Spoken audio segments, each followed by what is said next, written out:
Culture and Heritage. Thank you very much, Mr. Speaker, and thank you to the member opposite for the question. Mr. Speaker, this government puts approximately $8 million a year into the cultural sector. The Black Cultural Interpretive Centre is an important part of the culture of this province, Mr. Speaker, and I am committed to ensuring that the Black Cultural Interpretive Centre remains in a state that they can provide the services they provide to this province and their community, and I will commit to that, Mr. Speaker. The honourable member for Preston on your first supplementary. Mr. Speaker, current levels of funding by the provincial government is completely unacceptable. The Black Culture Centre is an internationally recognized, attracting tourists and visitors from all around the world. Many of individuals who work at the centre currently are volunteers who dedicate their time in order to promote African Nova Scotia culture. Mr. Speaker, the centre houses many artifacts and treasures that the museum would store and show to the public. However, despite the fact that the centre is regarded as a museum-library complex, it is not considered a museum. Thus, the centre does not receive museum funding to help deal with the maintenance costs or to pay operating costs and to effectively secure all artifacts. My question to the Premier, will the government do the right thing and help the centre and allow it to become classified as a museum? The Honourable the Premier. Mr. Speaker, as the Minister has outlined, the Black Cultural Centre is very, very important in telling the story of a very important aspect of our culture and heritage here in Nova Scotia. Mr. Speaker, the government has been very committed to ensuring that we invest in the centre. We will continue to do so both on the operational side through the cultural programs. Indeed, we have made other infrastructure announcements as well, having put a significant number of dollars into their new roof, Mr. Speaker. But we remain committed to investing in the centre, Mr. Speaker. As the request that he has put forward with regards to the museum, I would refer that to the Minister, and I'm sure he'd be able to talk to the member following the question period about that issue.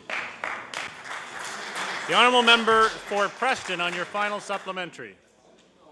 Mr. Speaker, the Black Cultural Centre is extremely important to all Nova Scotians. The survival and upkeep of this centre is essential to educating all Nova Scotians the important contributions that African Nova Scotians have made to this province. Mr. Speaker, the Black Cultural Centre is home to many important historical items belonging to the community. However, Mr. Speaker, there are other known artifacts that are currently resting in other museums in Nova Scotia that not only belong to but should be placed in the centre. Mr. Speaker, this can only be accomplished if the centre is allowed to become a museum with the proper funding. My question to the Premier is, will the Premier review the current protocols regarding museum classification so the Black Cultural Centre can gain the recognition it rightfully deserves with the appropriate funding? The Honourable the Premier. I refer that to the Minister of Tourism, Culture and Heritage. The Honourable Minister of Tourism, Culture and Heritage. Thank you, Mr. Speaker. And if after session the honourable member and I could get together, and we will try to put the right people together to get an answer for you on that as quickly as possible from our division. Thank you. The honourable member for Halifax Needham. Thank you. Thank you, Mr. Speaker. Mr. Speaker, my question through you is for the Minister of Justice. Mr. Speaker, victims of crime suffer innumerable and potentially devastating long-term repercussions as a result of what they endure. Violent crimes can be particularly difficult to manage. One of the ways the government has helped victims is the Criminal Injuries Program. But the government cut back on this program 6 years ago, even though rates of violent crime against people have continued to increase in Nova Scotia, crimes like homicide, robbery, and assault. So, Mr. Speaker, I want to ask the Minister, in light of the recent trends, will his government fully restore the Criminal Injuries Compensation Program? The Honourable Minister of Justice. Thank you, Mr. Speaker, and I appreciate the comment and the question from the member opposite. Certainly, criminal injuries compensation has been an issue in this legislature for a number of years. As the honourable member, I think, mentioned one day when I had a discussion with her about the issue around counselling, which is being offered at this time, certainly there's a huge demand on that, and we'll continue to review criminal injuries issues, Mr. Speaker, in fact, to make it stronger and better. Thank you. The honourable member for Halifax Needham on your first supplementary. Speaker, you will be aware that until the year 2000, the Criminal Injuries Compensation Program helped victims with not only counseling, but also child and spousal maintenance, lost income, funerals, moving expenses, dental bills, medical and drug costs, and clothing. In 2000, this government cut this program back so that only counseling would be provided. Now, Mr. Speaker, I have spoke here on the floor about a constituent of mine who was very negatively impacted by this decision, as many other Nova Scotians have been. So, Mr. Speaker, I want to ask the minister, when will your government reverse the regulation changes made in 2000 that severely limited victims' rights under this program? The Honourable Minister of Justice. Thank you, Mr. Speaker, and again to the member opposite, thank you for the question. I am happy to report, Mr. Speaker, there are currently over 300 applications with the criminal injuries counseling program. In fact, $250,000 is budgeted for that program. It's a very good program, Mr. Speaker, and it does come to the aid of those as a result of receiving injuries from crime in this province. The honourable member for Halifax Needham on your final supplementary. Well, Mr. Speaker, there was a time when that fund was 2 to 3 times greater than it is today, Mr. Speaker, and the funds were available to really compensate victims of crime. Mr. Speaker, the Tory government cut this program's budget by nearly 50%. At a minimum, victims of crime deserve our respect, our support, and our assistance, particularly in cases of violence crime. Mr. Speaker, being tough on crime is one thing, but, Mr. Speaker, being tough on the victims of crime is quite another, and it's not acceptable, Mr. Speaker. So, Mr. Speaker, I want to ask the Minister of Justice, will your government commit today to an independent review of how well the current program is meeting all of the victims' needs in Nova Scotia? The Honourable Minister of Justice. Thank you, Mr. Speaker. And since the honourable member brought up the issue of violent crime, Mr. Speaker, I'd like to say that about a month ago, Attorney Generals from across this country, from all political persuasions, New Democratic Party, Liberal, and Progressive Conservative, met, and we agreed on one thing, that we support the federal government's initiatives on getting on tough on crime. And if those people want to do something legitimately about crime in this province, this country, I suggest when question period's over, go outside and dial 1-800-JACK-LAYTON, tell them to get out of the way of the issue of the federal justice district, and bring about real change in this country that'll bring law and order that everybody in this country wants. Go do it!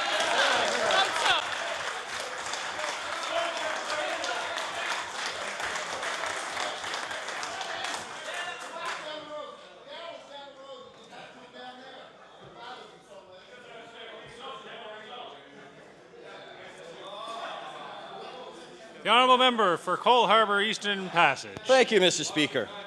Mr. Speaker, my question is for the Minister of Education. Mr. Speaker, this is, we know that in the last few years, there's been a lot of improvement and enhancements with regard to services for Francophones and Acadians in Nova Scotia. And most of that, if not all of it, has been done specifically because of the efforts of Acadians who have put pressure on the government to ensure that we have improved services. But there's still more to be done, Mr. Speaker, and specifically, I want to talk in the area of education. And the Department of Education has a program called Learning for Life Initiative, in which they provide funding for literacy training with regard to Anglophones in this province, both for students and for adults. But that same service is not provided to Francophone students, Mr. Order, Speaker. please. There's too much noise in the chamber. The honourable member for Cole Harbour Eastern Passage has the floor.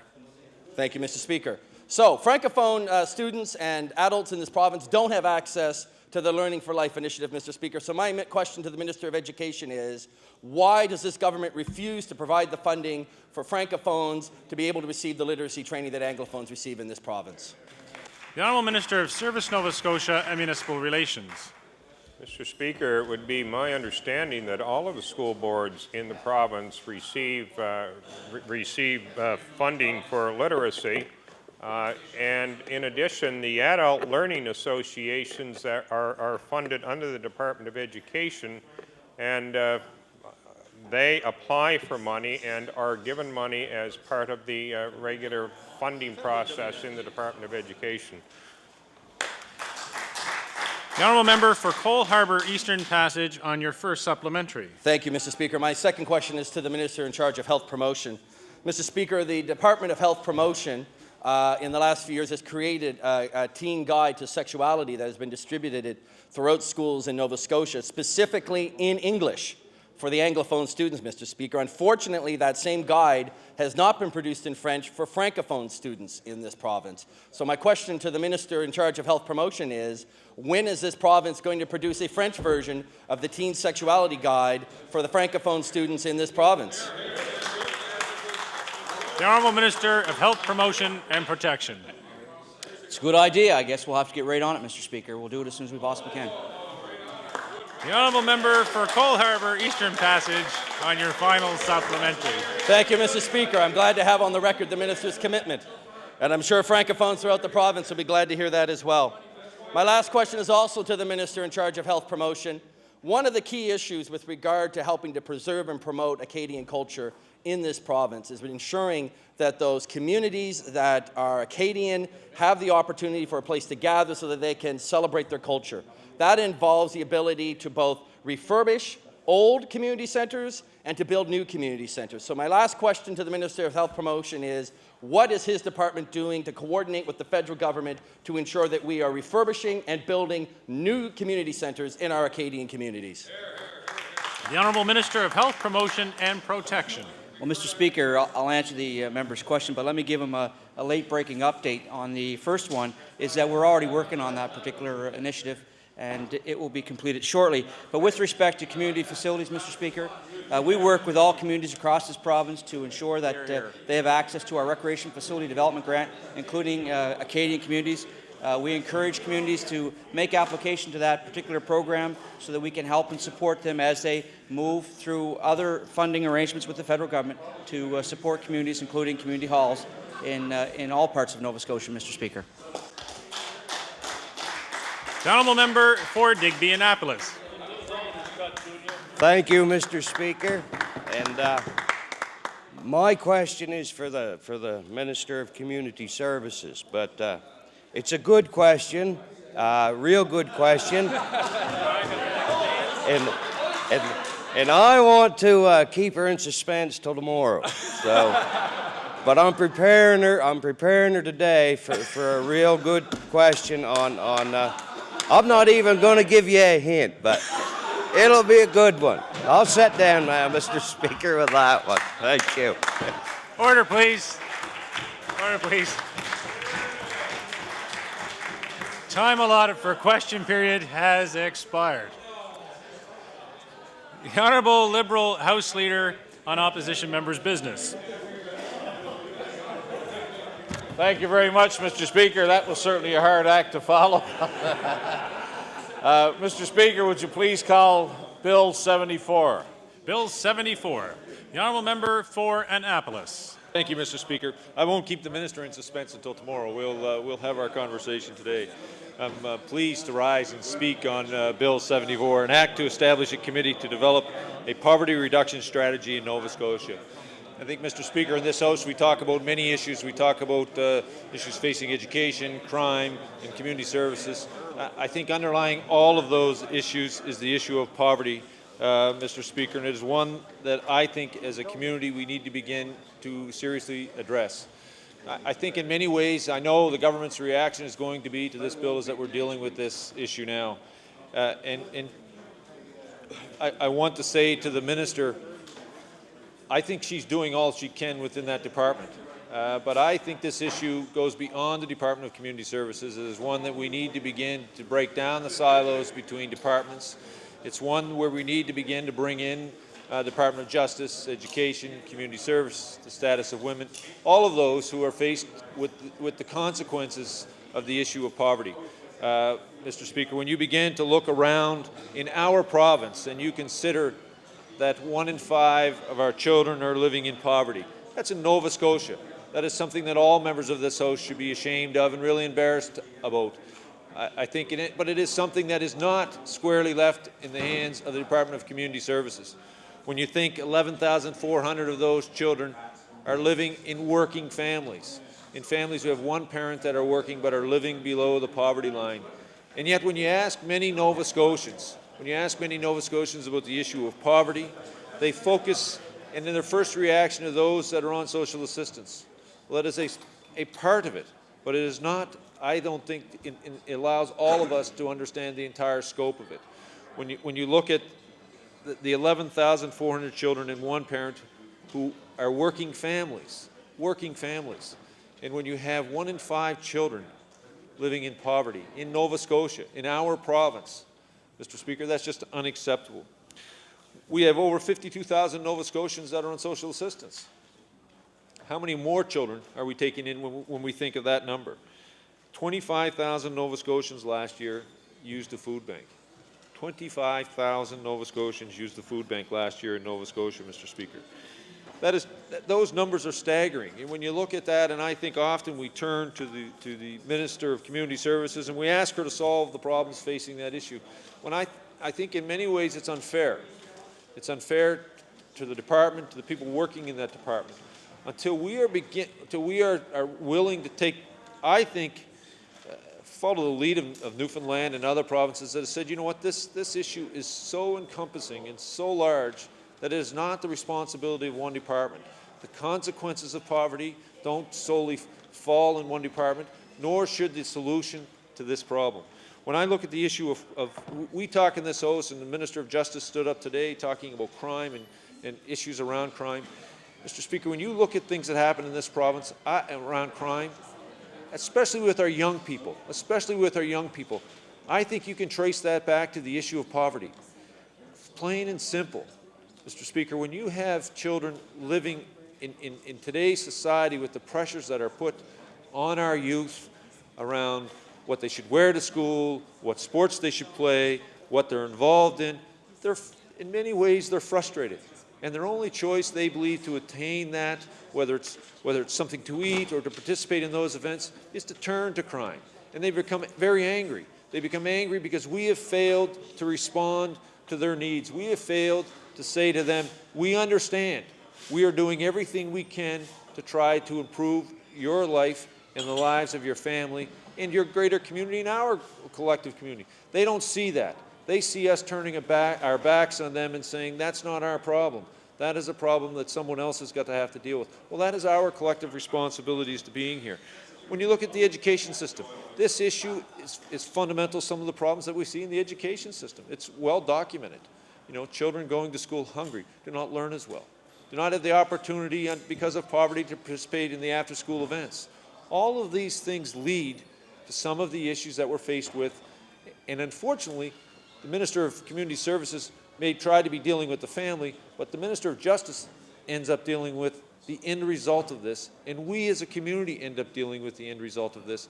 And I think we've turned our back on a generation of young people, and it is time that we turn it around. It is time that we say to them, you know what, we don't have all the answers as government. We don't, but we're prepared to strike a committee. All we're asking of government is to strike a committee, to break down the walls between all the different departments and reach out to the community, reach out to the men and women who are trying their best at this point to solve the issue of poverty and to deal with the results of poverty on the streets of Nova Scotia. They have some solutions. They have ideas. This is not about reinventing the wheel, I think. I think this is about a collective will to understand the problem of poverty, to understand that the solution is coming together. The solution is bringing together all of the departments, all of the men and women who are dealing with this today in our communities, whether it's in Halifax, whether it's in Annapolis Royal, whether it's in Sydney. Bringing those people together under one umbrella to find the formula that we need to deal with this issue. You know, we talk about the issues around, we had a forum on poverty here. It's a little over, it would be coming on to a year now, Mr. Speaker, and we talked about the issues, some issues that we, as a community service committee, collected from some men and women living in poverty in Nova Scotia, and it deals strictly with people on income assistance. The government has attempted to institute some of those recommendations, and I know the minister and I disagree on one of them, that on the extent to which with that program will benefit Nova Scotians, and that is the one around going from a 2-year program, funding someone on social assistance from a 2-year to a 4-year, allowing them to apply for a student loan.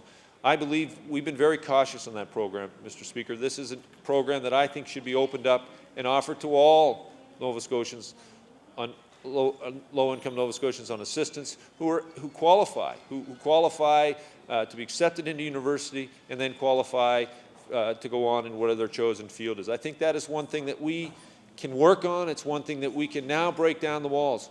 Once we begin to understand that this program, I believe, is not costing the government any money, it's a cost saving, and plus will provide those Nova Scotians with a better quality of life in the future and provide all of us with the community that we so desperately want. We want to be able to reach out and help and give them an opportunity to move forward.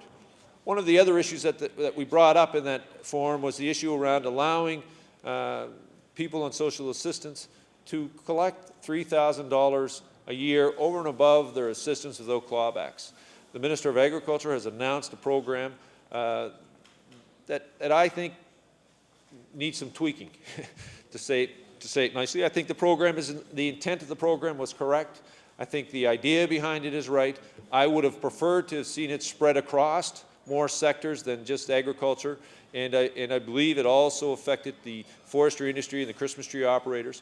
I would like to see us take a serious look at that now that we've had it in place for 6 months, to say, is the administration of that proper? Because of it, is it becoming too incumbent for our agricultural businesses, our forestry businesses, to apply through that program? I think we may find there's an issue there that is restricting people from being able to take advantage of that. And I want to make this clear, and I hope government members are listening. I'm in no way suggesting we throw that out.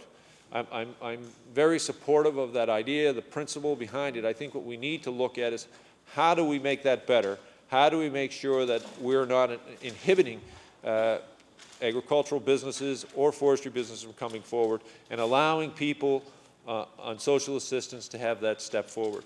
And I think we then begin to look at a broader base when we go from that into people on low-income Nova Scotians who are working. How do we reach out and say, what can we do in our present day way we do business to just help small things? And one of them, Mr. Speaker, may be around, which I know the minister will say that income in the housing that the province provides is based on income and all those factors. I think, though, we can do better than that. We can say to Nova Scotians on assistance, we can say to Nova Scotians, low-income Nova Scotians, especially those that are working seasonal, we will reduce your rent a certain amount if you participate in an educational program. We will reduce if you go out and reach out and find a way to upgrade your skills. We will say to you, we can say to them, well, we can reduce your monthly rent. We can do that and allow that person to take the initiative and go out to not only improve their lives, but the lives of their children. And I think when we start to look at the issue of poverty, it just balloons. It spreads so beyond what the average Nova Scotian believes the issue of poverty deals with. And I'll say it again, I think if you ask the average Nova Scotian around the issue of poverty, they immediately look to the Minister of Community Services and they immediately think of people on social assistance. That is just so far from the reality that we're faced with.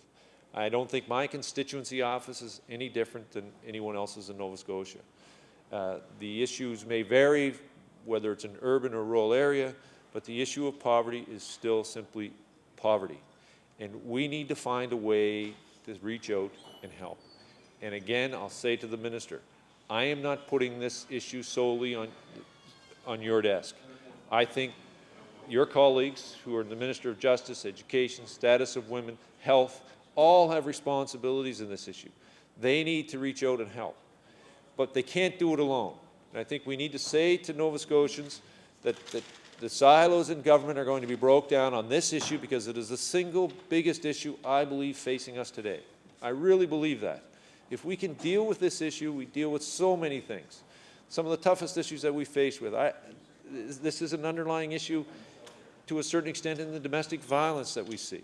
It's an underlying issue in the stuff the anger that our youth are feeling.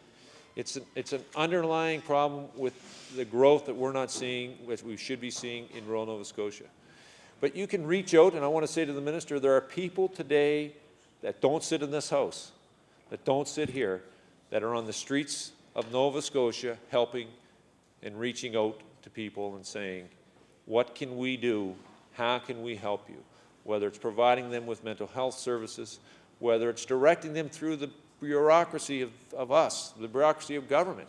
It's a frightening experience for a lot of Nova Scotians to reach out and say, I need help with housing. I can't feed my family. I need help. And it's tough for them to find the right place in government to go to. One of the issues that we were faced with on the Forum on Poverty was people felt demeaned by coming to us. And that's not the way Nova Scotians should feel. They should feel that we're there to help, that we're responding to what they need, what matters collectively to all of us.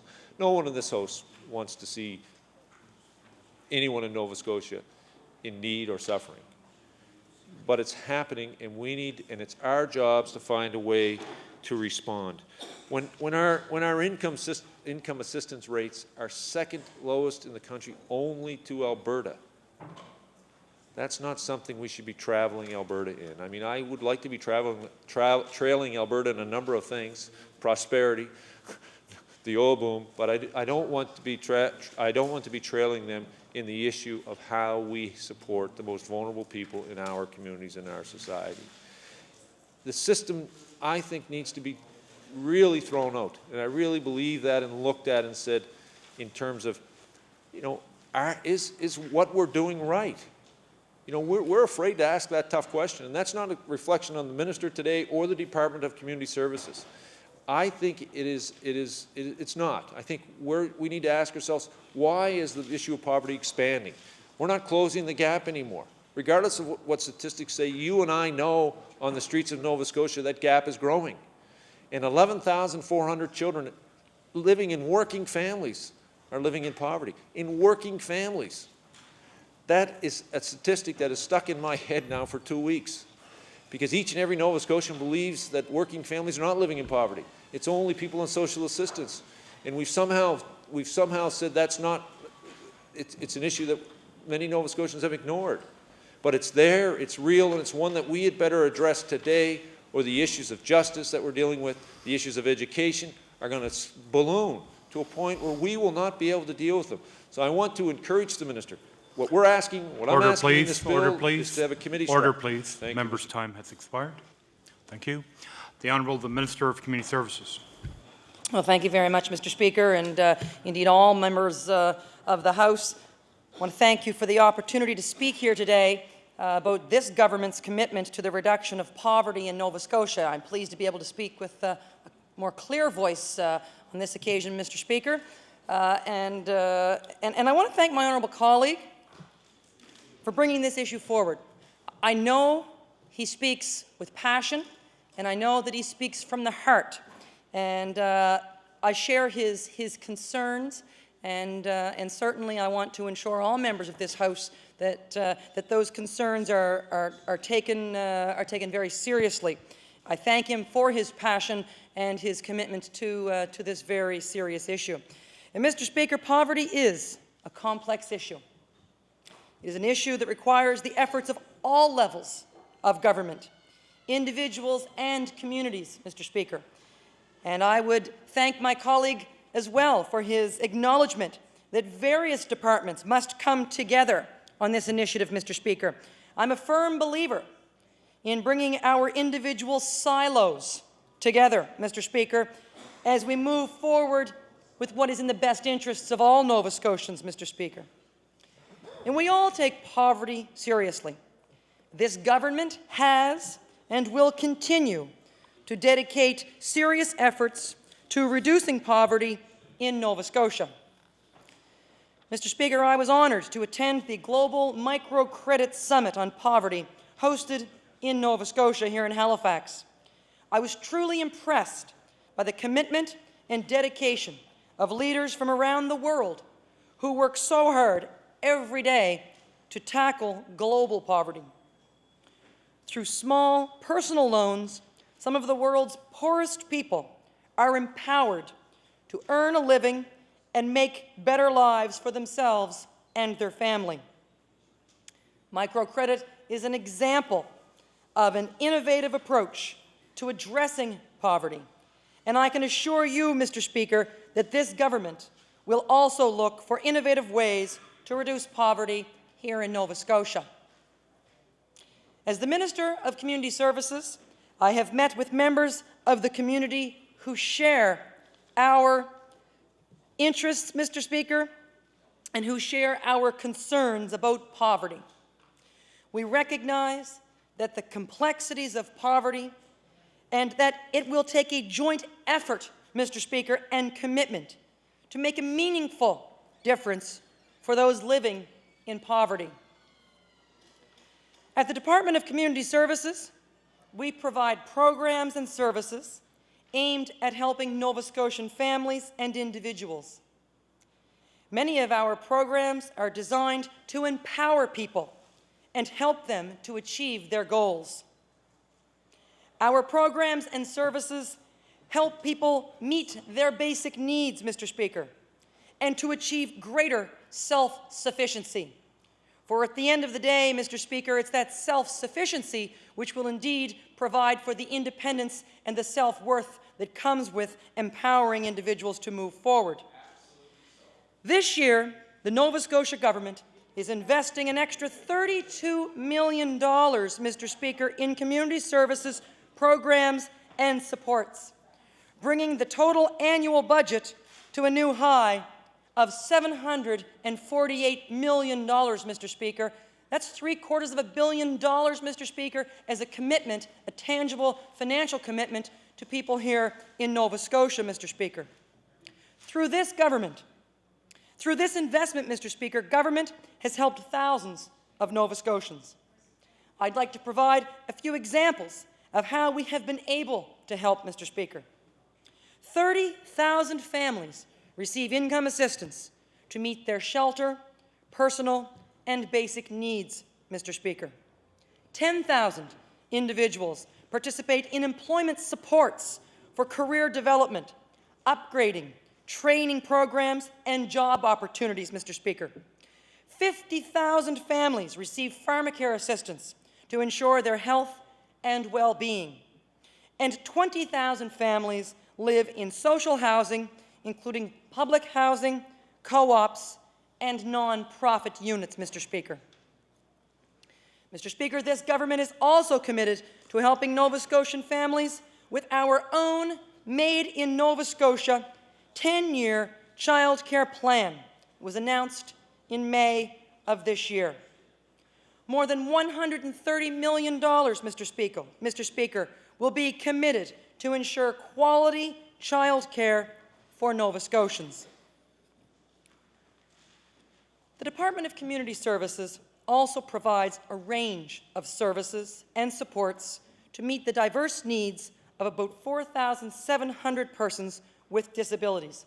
Mr. Speaker, we provide those supports on a continuum of supports and programs basis, everything from the Independent Living Support Program, the Direct Family Support Program, and the Alternative Family Support Program, Mr. Speaker. Three very progressive moves that put this province ahead of many jurisdictions in an attempt to provide the dollars on the front end and the support on the front end, Mr. Speaker, to ensure that, as families said to us loud and clear, they wanted their loved ones to be able to be in their communities and in their homes. And Mr. Speaker, we responded with the creation of those three programs. Mr. Speaker, we know that the continuum of supports and programs is something that we must work on daily to ensure that we meet the needs of Nova Scotians, Mr. Speaker. I've been able to stand in my place and make announcements, Mr. Speaker, in the past as they pertain to programs and facilities. And, Mr. Speaker, I certainly hope that I'm able to do that in the very near future as well, Mr. Speaker. Mr. Speaker, Nova Scotia foster families, as my honourable colleague spoke about adoptive families in the month of November. Well, Mr. Speaker, Nova Scotian foster families also receive the support that they need to provide 1,800 children with a home. Mr. Speaker, that amazes me every time I come across that figure. Over 1,800, Mr. Speaker, children who are welcomed into homes of caring, loving Nova Scotians who take it upon themselves, Mr. Speaker, for no end result, Mr. Speaker, other than to do what is right. To do what is right in their hearts, Mr. Speaker, and to provide for those children, Mr. Speaker, so that those children can have a loving family environment around them and indeed participate in the activities and the loving relationships that go along with being in family environments, Mr. Speaker. And Mr. Speaker, we know that employment is key for many people to achieve self-sufficiency. And that's why it is a big focus of our programs, Mr. Speaker. And I know that I've stood in this House before, Mr. Speaker, and I've spoke about the importance of education and employment, Mr. Speaker. And as the Minister of Community Services, as my honourable colleague referenced earlier, I had the great pleasure of launching 2 programs that have the potential to put more money in the pockets of Nova Scotians, Mr. Speaker. Harvest Connection is a voluntary program that links income assistance recipients to job opportunities during harvest season.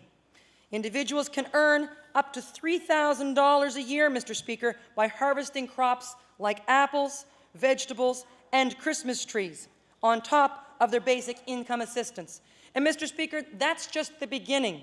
And I know my honourable colleague would like to see us move in other directions. Mr. Speaker, with every program that we put in place, I think the onus is upon us to consistently review, to analyze if there are other opportunities available to us to provide the same type of programming to other industries and other sectors, Mr. Speaker, and it would be irresponsible of me, Mr. Speaker, to suggest otherwise. And so, certainly, to my honourable colleague who has raised the issue, I am more than pleased to discuss with any member in this House, Mr. Speaker, how we can continue to expand upon and improve, Mr. Speaker, that program, because ultimately, as I've said before, it's that self-esteem, that self-sufficiency, that moving forward that truly empowers people, Mr. Speaker. And that is not a policy that any government can put into place, Mr. Speaker. It's something that we must believe in. And indeed, Mr. Speaker, I believe in that, and I know that the staff at the department and indeed this entire government believe that, Mr. Speaker. And Mr. Speaker, we also changed the rules to allow income assistance recipients to continue to receive assistance as they attend university or a post-secondary education program of more than 2 years. Career Seek is a new program from Community Services that will create opportunities for people to get the education they need for a brighter future. And again, Mr. Speaker, I know that there are members in this House who would like to see us expand upon that program, who would like to see us add additional spots. Well, Mr. Speaker, the program that we have in place now is an excellent step in the right direction, Mr. Speaker. It's 50 spots for 4 years for a total of 200 Nova Scotians, Mr. Speaker, who otherwise may not be able to become empowered and to break the cycle and go on, Mr. Speaker, to achieve that self-sufficiency that we spoke about earlier, Mr. Speaker, simply because of simply because of a policy. Excuse me, Mr. Speaker. Thank you. Simply because of a policy restriction, those individuals weren't able to properly advance themselves, Mr. Speaker. So again, to the members here and the members who have expressed a concern on this issue to me, I commit to, again, reviewing on a regular basis the program. I look forward to working with the program to ensure that we maximize the opportunities, Mr. Speaker, for the Nova Scotians who truly do want to advance through this program. And I've said this before, and I'll say it again. As a former educator, I believe firmly in education, in empowering, in breaking that cycle, Mr. Speaker. And this is really a great step in the right direction, and we will continue to build on Career Seek, Mr. Speaker. Now, government has also introduced low-income pharmacare for children, Mr. Speaker, which is a phenomenal program. We are reaching, Mr. Speaker, some of those in this province who need us the most. And indeed, it was my pleasure as one of the first programs to have been put into place to put that pharmacare program for children into place to ensure that the families who need it, the low-income families in Nova Scotia who truly need that program for their children, do not have the worry, Mr. Speaker, of wondering where those dollars will come from if indeed they need this program. And I'm very pleased that the uptake on this program has been consistently growing, Mr. Speaker, and I certainly hope that all Nova Scotians who are able to access this program will do so to put their minds at ease, Mr. Speaker, that the health of their children is certainly at the forefront of this government, Mr. Speaker.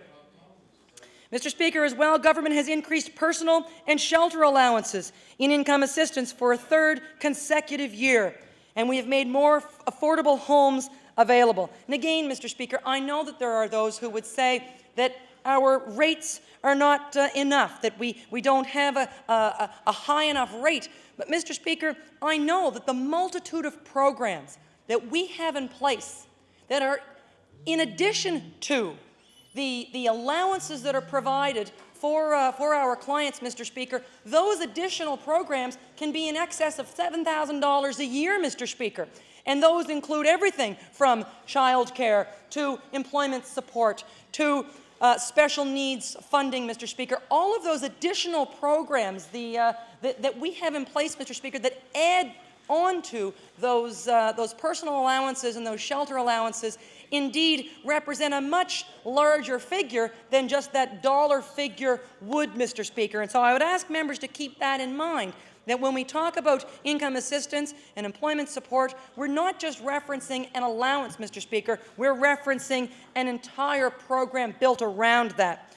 So these are just a few examples, Mr. Speaker, of how the Department of Community Services helps Nova Scotians every day. And Mr. Speaker, a bill has been introduced in this House that identifies a need to address poverty in Nova Scotia.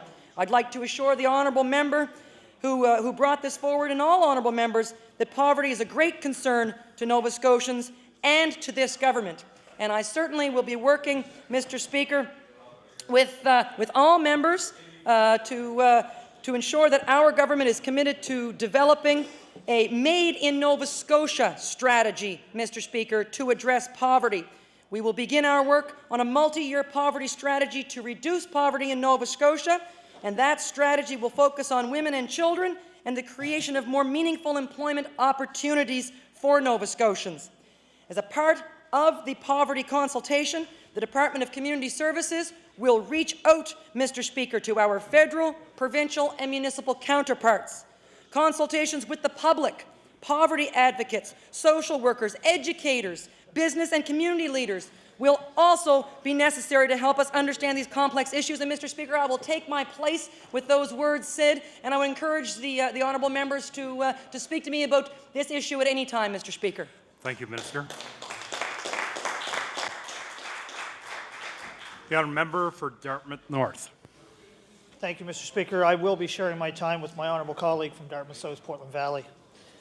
I am pleased today to have an opportunity to speak on the issue of poverty and on a bill that was introduced by the member from Annapolis. I want to go back to a meeting that I had with one of my constituents during the recent election campaign. I was traveling in a more well-to-do area, let's say, Mr. Speaker, and when I was confronted by one of my constituents, I didn't know who she was. She merely walked up in the middle of the evening and said, "Mr. Zink, I need you to tell me." And, Mr. Speaker, she didn't live in that particular area, but she tracked me down. She knew I was out canvassing. She tracked me down, and, Mr. Speaker, she asked me, she said, "Mr. Zink, please tell me that you and the NDP will continue to support the fight for those people, those Nova Scotians that find themselves disadvantaged." And, Mr. Speaker, I take my place today to do so in support of setting up this committee on poverty. In doing so, Mr. Speaker, I just want to also bring to light, however, although my honourable colleague hadn't been a part of the campaigns in the past of the Liberals, but I just want to cite some of the inefficiencies in addressing the issues of poverty when it comes to the Liberal governments in the past. Mr. Speaker, poverty rose in the 1990s from 13 to 17% under Liberal governments. The number of children living in poverty also increased to 38,000. Hammered social assistance recipients with shelter allowance cuts to children's dental programs, and eliminated assistance programs for low-income diabetics. The Liberals also, Mr. Speaker, terminated rent controls in 1993, ending protection of tenants from massive rent increases. They've also accepted in 1993 from the federal Liberal abandonment of housing. They watched silently as housing costs soared, jumping 73% in 1996 alone, Mr. Speaker. The Liberal government also slashed housing allowance for employment support and income assistance recipients with relatives. They also allowed present complement of affordable housing to slip in disrepair. When it comes to post-secondary education, Mr. Speaker, Liberal governments of the past had cut bursary programs to students in 1993. And they've also forced tuitions to increase by more than 75%, as they also watched food banks in the 1990s become an ever too prevalent residence on the community campuses. That was the Liberal government of the past, and I'm pleased today to know and recognize that there are current Liberal members that do acknowledge, as many of us across this province acknowledge, the fact that poverty hits us in the face every day, Mr. Speaker.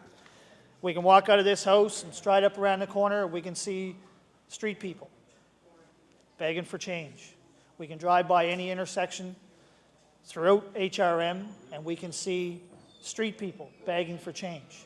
And although the minister stood in her place today and stated all the beneficial programs to those out there in Nova Scotia, I can tell you that only, Mr. Speaker, that a bill such as Bill 74 would come forth. It's basically saying these programs aren't doing enough, Mr. Speaker. We still have 50% of our province making less than $25,000 a year, sir. We have over 40,000 children in our province living in poverty.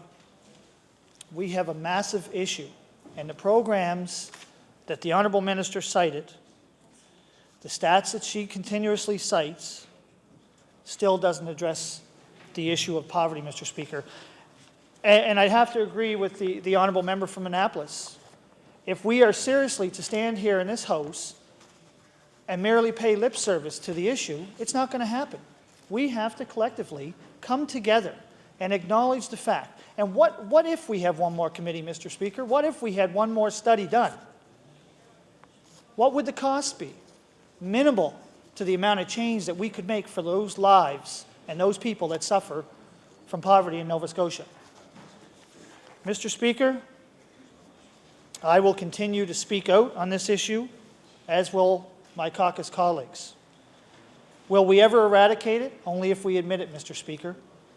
And I can tell you that I stand here today in support of Bill 74.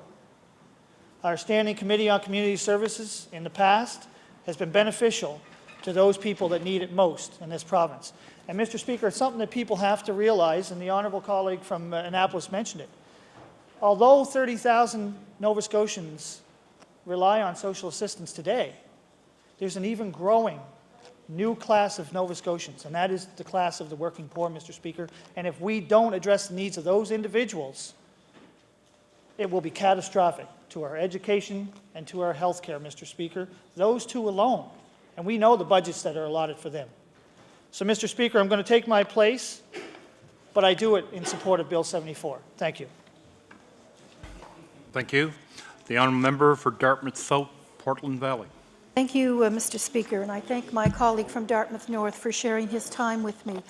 As many of you know, this has been a very important issue in my life. I've spent almost 40 years working in different ways on various community and provincial committees trying to alleviate poverty and create healthy communities across Nova Scotia. I think it goes without question that we need a provincial strategy. And it's somewhat ironic that today, the end date for the Global Microcredit Summit 2006, that we should be discussing this issue. Because as has been well documented, the poor in Nova Scotia are the poorest in Canada. And 16% of our population live on extremely low incomes. So it's one thing for the minister to stand in her place and list off all the different programs that supposedly are there to support people living in inadequate incomes. But the other side of the coin is that the programs need to be tested, whether or not they're effective, timely, whether they're meeting the needs of low-income Nova Scotians. That's the real question. And I would think that if the government were so confident that what they're doing to help people living on low incomes, that they would have absolutely no problem supporting developing a provincial strategy. For too long, individual departments, individual coalitions and organizations, and individuals within our communities have been working in isolation on these issues. And it's time that in a province where we have limited resources, limited time, limited people and volunteers, that we should be able to combine our resources and develop a strategy so that we know that the resources are being used most efficiently and in as wise a manner as possible. Other provinces in Canada and other countries around the world have developed a number of best practices. So we know that there are proactive strategies that can be developed to help people remain independent and have at least a minimum guaranteed income. It's interesting that this issue, which is overlooked so many times by government, actually impacts on every other policy and strategy that they're trying to develop in this province. On the education strategy, economic development, on health. In fact, the largest or the most important determinant of poor health in this province and across Canada is your level of income. There's no way we're ever going to control health care costs in Nova Scotia until we develop and implement a strategy on poverty reduction. The two go together. And, you know, until we recognize that, we're just sort of wasting taxpayers' money. We need to know where we're headed. We need to make sure that the time and effort and money that's put into reducing poverty in this province is being used as effectively as possible. And I would suggest that we need some political leadership. And this is a shared problem among all political parties in Nova Scotia. And I think my suggestion would be that we need to add some political representation to the stakeholder committee as well, so that this isn't seen just to be, you know, an issue owned, so-called, by a particular party. We're in crisis in Nova Scotia in terms of the impact and the consequences of people, so many people living on low incomes. It's affecting every other aspect of our budget. And so if there's any challenge that we should be looking at jointly, it is this one. I think it would be a marvelous legacy on this, the last day of the Global Microcredit Summit, to have a unanimous support for Bill 74, the Poverty Reduction Strategy Act. So I would like to suggest, we've been told as a Standing Committee on Community Services, we've been looking at this in some detail over the last year and a half. And we've been told that our mandate as a Standing Committee on Community Services does not allow us to initiate a task force or a stakeholder committee, that that's the responsibility of the government or that's the responsibility of the legislature. So we need to see the action and the agreement coming out of this chamber in order for this strategy to go ahead. It's a win-win for everyone. It's a win for all our political parties, it's a win for organizations in this province, and it's a win for the citizens of Nova Scotia. The Nova Scotia Human Rights Commission has verified that residents of Nova Scotia do not even have the basic rights of adequate income and adequate shelter in this province. So our social safety net is so full of holes, no wonder so many people are falling through. So I would like to encourage all parties to look for some mechanism whereby we can act on this bill and move forward in a collaborative manner and make sure that, as I said earlier, the limited resources that we have are being spent in as wise a manner as possible. It's our responsibility as politicians in this legislature, and I know that all citizens would support us in this because it would benefit everybody. Even, you know, it would provide cost containment for our rising or rapidly rising health care costs. It would have an impact on education. It would have an impact on our economic development. There are so many things that can be done, and we need to work together on these. I would just like to finish by reinforcing the idea that too long we've worked independently, too long we've worked in isolation. We've made small improvements, we've slipped back, but surveys and analysis of research on the situation in Nova Scotia suggest that actually poor people in Nova Scotia are falling even farther behind, and that the buying power of their shelter and personal allowance rates and some of the other programs that were mentioned by the minister, they actually have the buying power of someone on social assistance back in the late 1980s, and that is not good enough. Absolutely not. We've said many, many times that the highest increase in food bank usage in Atlantic Canada is here in Nova Scotia. It's the third highest in Canada, and that is nothing to be proud about. Feed Nova Scotia supplied over 145 meal programs and food banks in 1 year, including 101 in Halifax Regional Municipality, which is supposedly a higher income level than other parts of the province.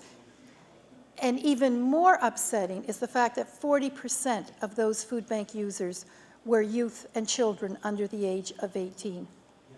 This is not good enough, and I challenge the government to work with the opposition parties in somehow finding a way to move this multi-stakeholder poverty reduction committee forward. We need to know where we're going. We need to act on these issues now. Thank you.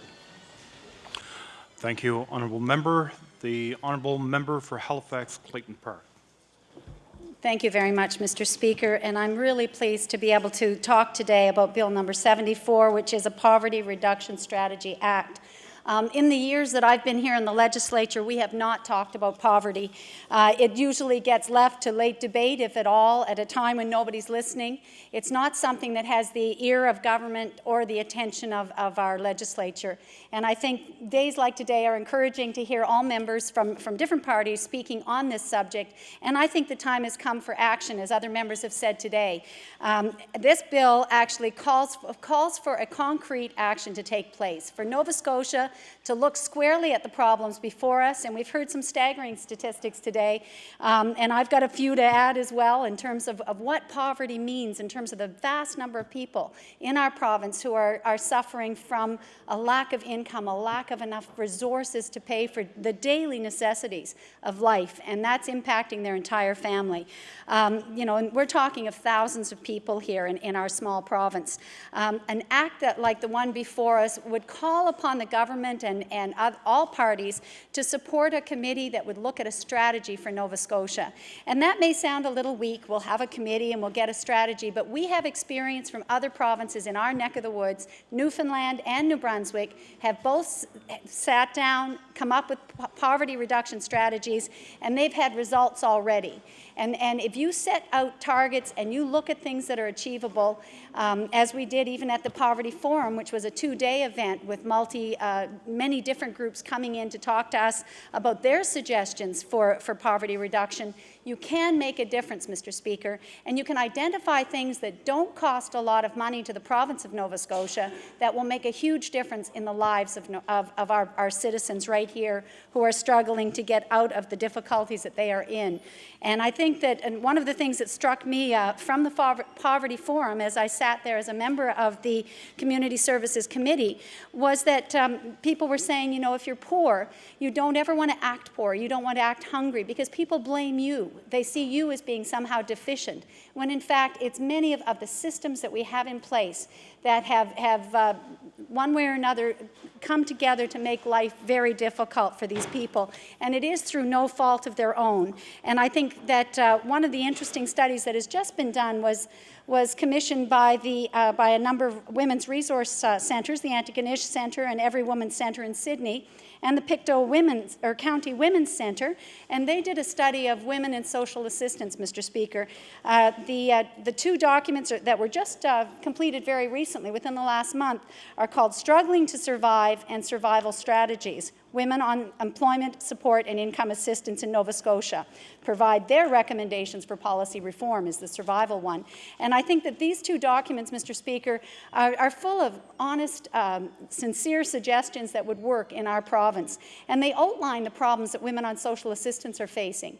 Now, we're talking today about a poverty reduction plan, and I think it is important that I also frame the context of this. It isn't just a social assistance reform, it's the working poor as well, because we heard the figures about the many single-parent families who are working full-time and living below the poverty line.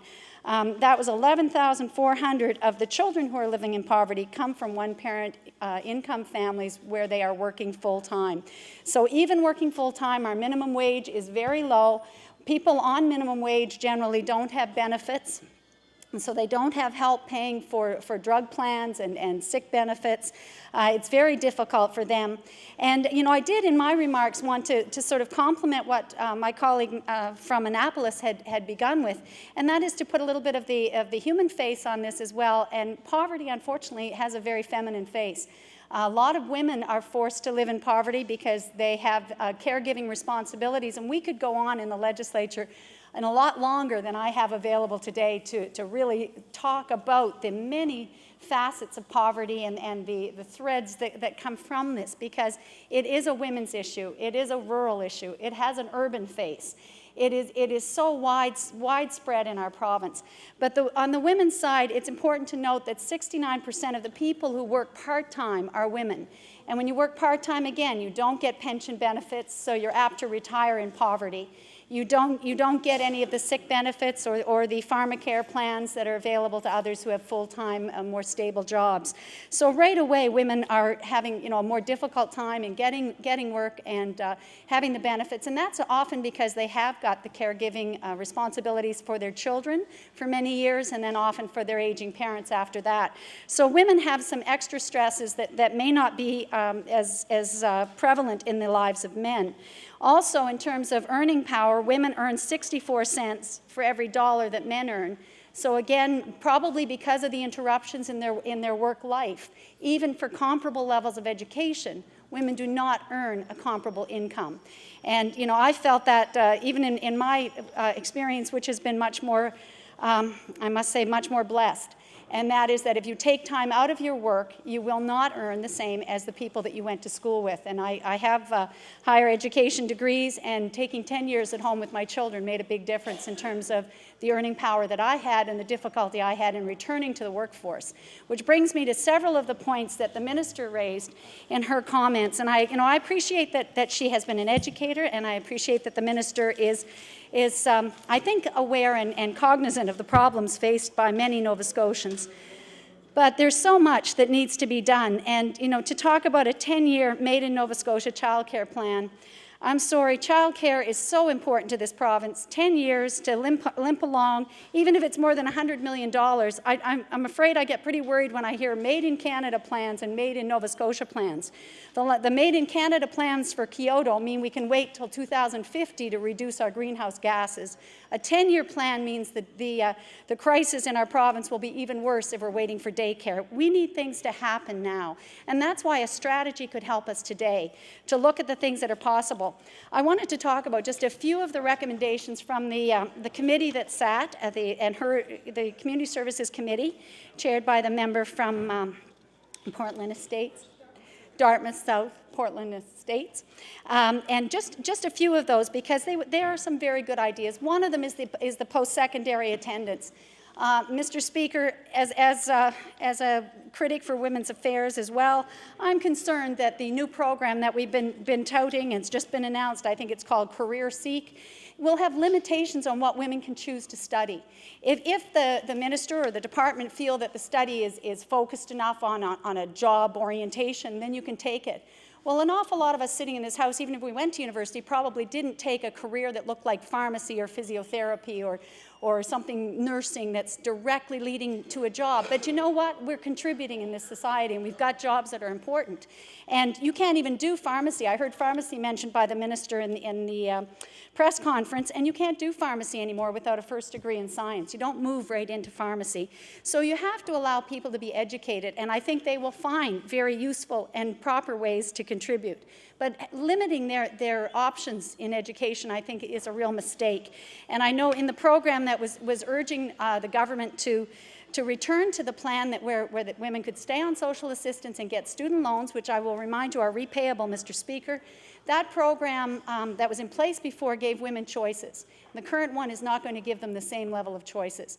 And we saw women come out to those press conferences who are social workers and teachers and principals who were at one time on social assistance with their families. And they were able to achieve some real success in their lives, set a high standard for their own children, and really give their children and themselves a chance at a really good life. So I don't like any program that's going to put some really severe restrictions. But, Mr. Speaker, some of the changes don't cost the government anything. And the minister spoke about the Harvest Connection, which allows people now to go to work and earn up to $3,000. That was a recommendation of the committee as well, that people should be allowed to earn some money. Again, that doesn't impact on what we're paying as a government to the people who need support, but allows people to earn that little bit extra to improve life for themselves and their children. And that's what they do with the extra money. They buy winter coats and boots because they haven't got money for that extra. They are able to feed their children better or prepare for Christmas, which they wouldn't otherwise be able to celebrate. But my only problem here is we've started a program, that's good, but Harvest Connection isn't going to help in Clayton Park, and it doesn't help in Dartmouth. It doesn't help for urban people who are also living in poverty and would like to earn a little bit of money and be able to keep some of it.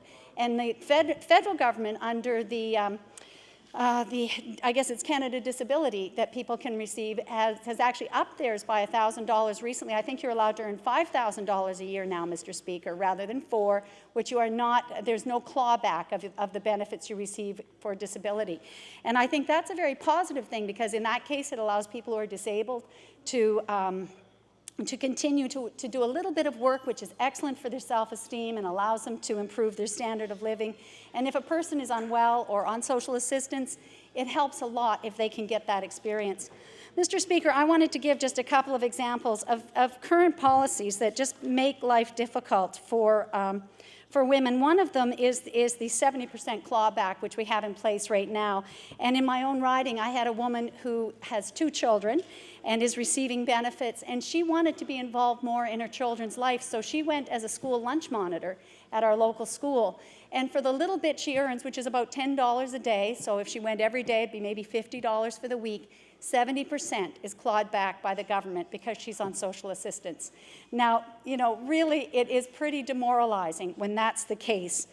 I have to say, Mr. Speaker, the current systems and policies that we have in place are discouraging people They are really discouraging people. They have no hope, and the whole system overwhelms them at times, absolutely overwhelms them. I have two other examples which were given to me by someone who works at a women's center. So they're actual cases of people that had been at the women's center. One of them is a young mother who lives in a rural community whose child was taken from her because she was very young and I guess not able to care for it. But this young mother is trying very hard to get custody of her child back from community or children's aid, whoever has the child. And she's doing GED classes in order to upgrade because that will show that she's going to finish high school and be better able to care for her child. The trouble is the visitation times that she's given for her daughter actually conflict with her classes for GED. So she's faced with an untenable choice. I either go visit my child, which if I don't go, the system is going to say I don't care about the child, or I can continue to work on my GED. But I cannot be successful in both because we've set up a system which doesn't allow me to do both. She's between a rock and a hard place, Mr. Speaker. And why would a system do that when you have a young woman who's trying hard to get out of the circumstance she's in? Another one is very similar, a mother who is doing her high school. She lives in Antigonish and she needs to go to these classes in Port Hawkesbury. 5 days a week she's supposed to be there, and community services helps. But guess what? They help with her daycare, but it's only 3 days a week. So she has 3 days a week that she can go to school to get her high school, but she can't go the other 2 days, Mr. Speaker, because then she would be not caring for her children, not doing what she has to do. Her first responsibility is obviously the safety of her children. So what kind of system is in place that we don't allow the daycare to match the need of the retraining and the schooling that she needs? This happens time and time again, and it is no wonder, Mr. Speaker, that people turn to us or sometimes just give up and say, it's impossible. I am overwhelmed by the obstacles in my path. And Mr. Speaker, I referred to the survival strategies and document that was done. It was based on an interview of 91 different interviews of women on social assistance. And I think it's important to put on the record here today that through those interviews, one-on-one, not one of those women wanted to continue to live on social assistance. And for the record, all of us should be absolutely aware, and the public needs to be aware, that this is not an attractive outcome or not an attractive place to be for anybody. And so women and men that are on social assistance are wanting to overcome the poverty and to work and to support themselves in a different way. But we need to help. We need education. We need to help in so many ways. We need to give them supports that would allow them to raise their literacy level, to raise their skill level, and so on. As was said earlier, really, this is the single largest issue facing Nova Scotia, Mr. Speaker, even though we don't like to talk about it here. We talk about a lot of other things, but we don't often talk about poverty. And even though the media doesn't want to cover anything about poverty, Mr. Speaker, we could talk here for a whole week, and I don't think they'd put anything in the newspaper or on TV because it's not a very jazzy subject. And I think it needs to be. It is the root cause of many of our social problems. We love to talk about crime in our cities, vandalism, youth out of control.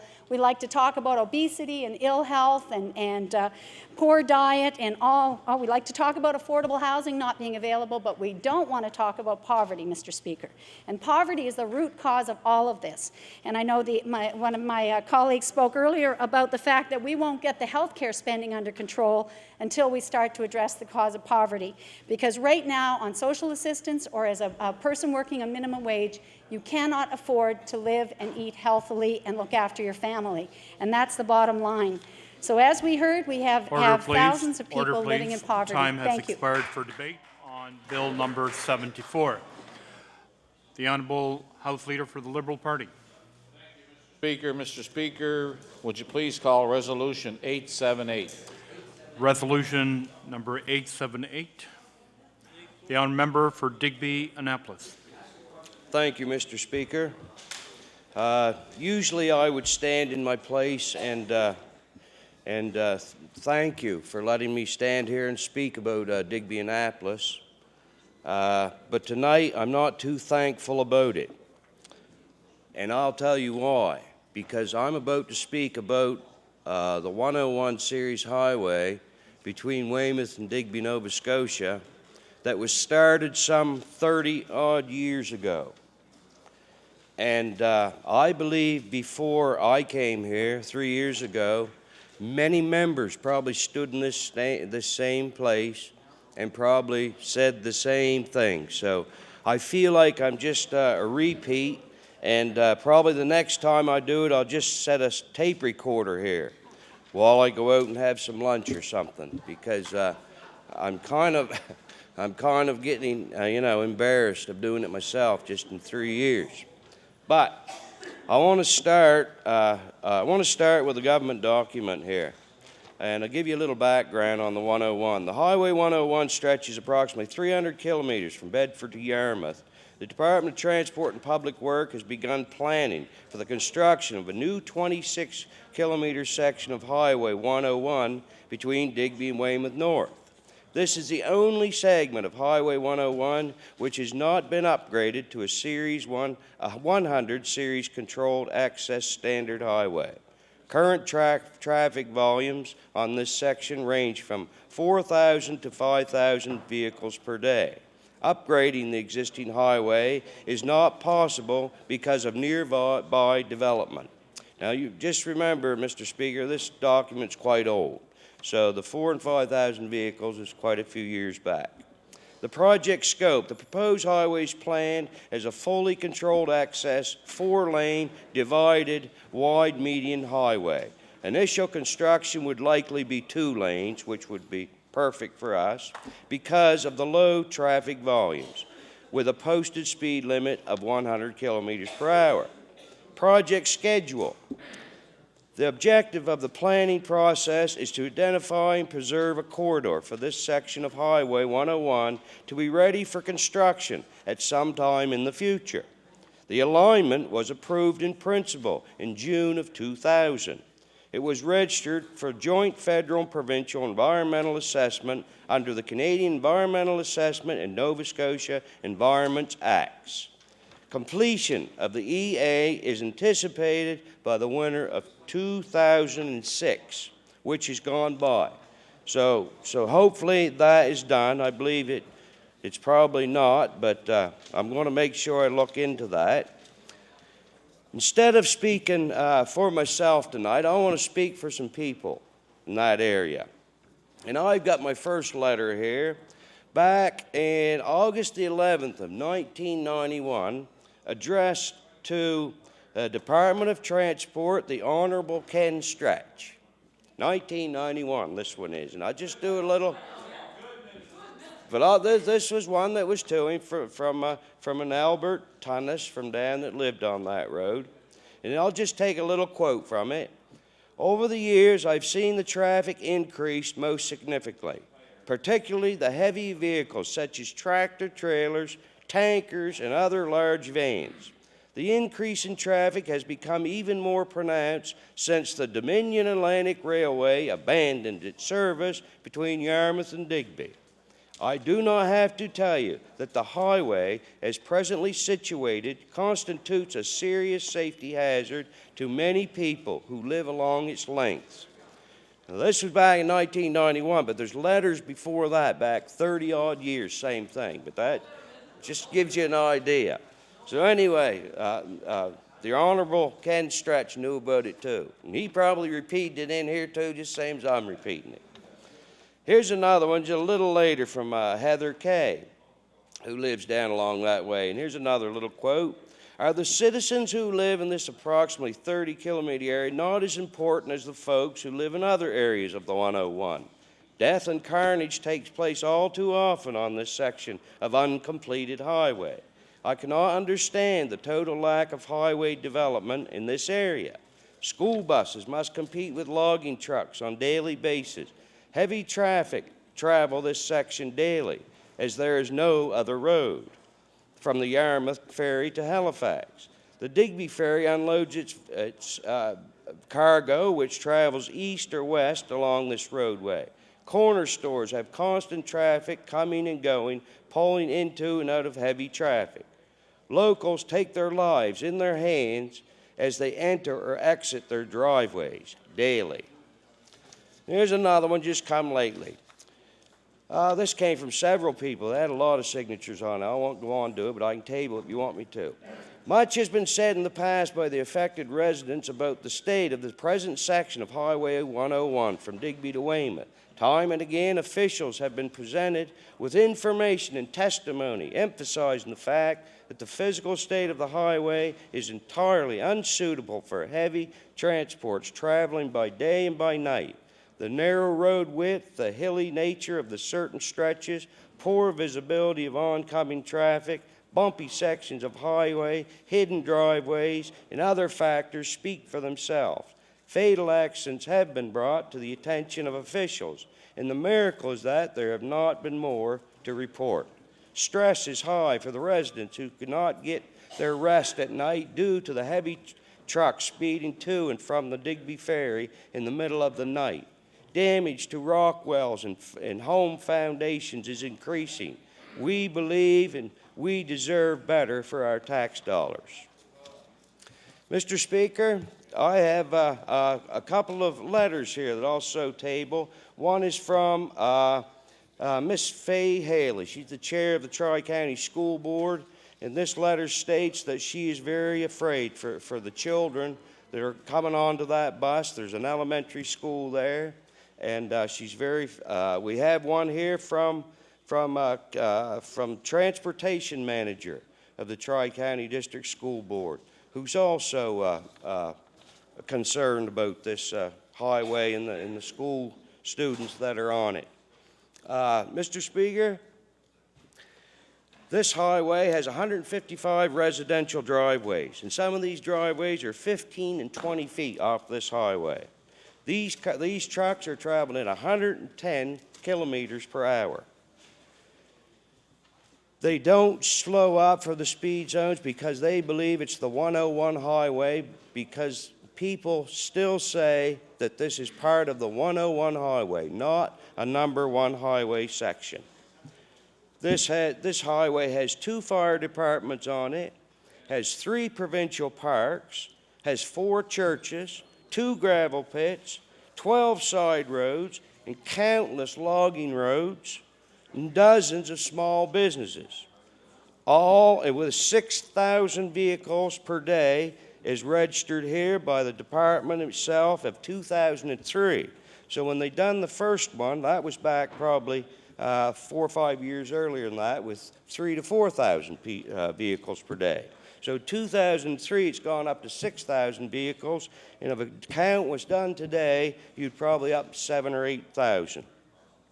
Just a few months ago, we had 2 tractor-trailer trucks on that road that left the road in the night. One was, when it stopped, it was up to the front of the house. One of these houses was 20 feet off the highway. If that truck would have went off the road another 30 to 40 feet from where it did, closer to that house, that truck would have went through that house that morning, that night. Another one done the same thing exactly where a school bus stopped. Where a school bus stops, a trailer truck left the road 4 o'clock in the morning, exactly where that bus stops at 8 o'clock in the morning. It's just a matter of time, Mr. Speaker. It's just a matter of time before a tragic accident happens there. There's been deaths on it now, but I'm talking tragic. School bus full of children with a freight truck going at 110 kilometers an hour between those homes. So, Mr. Speaker, it's going to happen, and I hope the next time I get up here in this house, and like I say, I hope I haven't got to, maybe I can just use a tape recorder and maybe get it from Hansard and just replay this.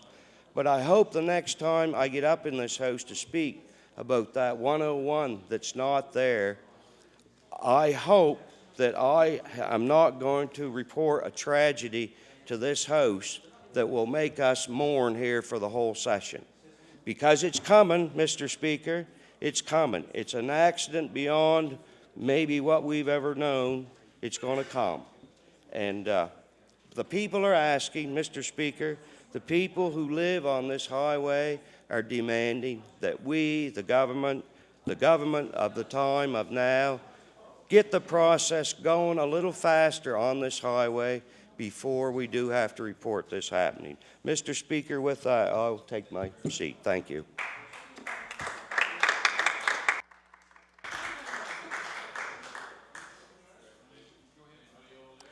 The Honourable Minister of Environment and Labour. Mr. Speaker, and I want to thank the member for bringing this resolution to the House. It's a joy to talk about the 101. He provided some history in regard to his resolution. I'll provide a little history in regard to my activity on the 101, because in 1999, Mr. Speaker, I remember very clearly when I was asked to run, and the decision was made very quickly. In fact, I think the opposition parties had candidates in place before the PC party did. And I met with, at that time, the leader of the third party, who was to become the Premier of the province and go on to become one of the better loved and most honoured Premiers of the province. And we met in the Wandelin. I remember this, Mr. Speaker, and he asked me what would be the priorities that I would be advancing as a candidate. And I said the number one priority that I want to advance as a candidate is the twinning of the 101. And so that was put before him in 1999, and I have been pushing the twinning of the 101 ever since, with every respective Premier and Minister of Transportation, both federally and provincially. I, of course, didn't come to this without extensive community involvement beforehand. The Twin to Win Committee, Joan Tracy, was very, very active pointing this out. The doctors in the area, Ian Varon Stewart, many of the nurses were very active in promoting the twinning of the 101.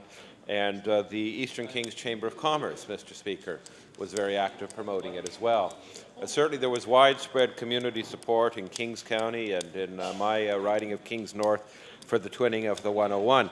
Now, subsequent to my election in '99, this was then designated by the province of Nova Scotia and the government at the time as the #1 twinning project in Nova Scotia. But I want to, and I take great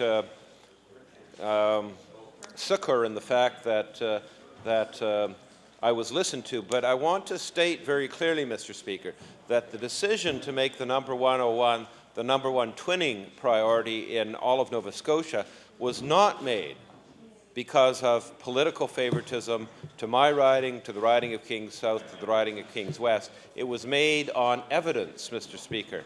The evidence was there that showed that the 101 was the most unsafe highway in Nova Scotia in terms not of accidents. The accident rate between that and other untwinned Series 100 series was roughly the same. It was the number of fatalities that resulted on the 101, particularly on the stretch that led from Mount Uniacke up to Berwick. That was the stretch, Mr. Speaker, that statistics showed time after time after time had the greatest number of fatalities. And it was that evidence, Mr. Speaker, that really in the end won the day, that made the 101 the #1 twinning priority of the government from '99 on. The 101 was built, Mr. Speaker, particularly the section which I know best from Halifax up to Colebrook, just the other side of my riding, was built for 10,000 vehicles per day. And at the time, back in '99, it reached peaks of 16,000 vehicles per day. And so, Mr. Speaker, it wasn't a case of the road being a bad road. It was a case of it was just beyond its capacity to sustain the amount of traffic that was traveling on the road. Many people said to me, Mark, why are you so committed to this? Why are you pushing this so hard? Why have you made this such a priority for you? It's bad drivers, it's poor drivers. If everyone drove carefully, we wouldn't have the fatalities. And I responded, yes, that's true. But the road was built for 10,000 vehicles per day maximum from Mount Uniacke or from Halifax to Colebrook, and it was peaking up to 16,000, almost double, Mr. Speaker, what the road was built to take. And so I was very, very pleased as a result of this activity when agreements were signed And when work began, and I remember very clearly, Mr. Speaker, when the section between Mount Uniacke and Eller's House was twinned, and a part of that section, Mr. Speaker, was concrete paving to try and evaluate whether concrete was a more effective and, in the end, more cost-effective means of twinning our 100 series highways, because it can stand up longer, Mr. Speaker, and many of the materials are available here in the province. And I watched with great interest, and every day I'd drive by it. And Mr. Speaker, many times I was almost late to the House because of all of the activity on the 101 in that section. And I remember very clearly the ribbon cutting, the announcement, the opening of it officially, although people had been driving on it in Mount Uniacke, I believe it was at the Lions Hall there.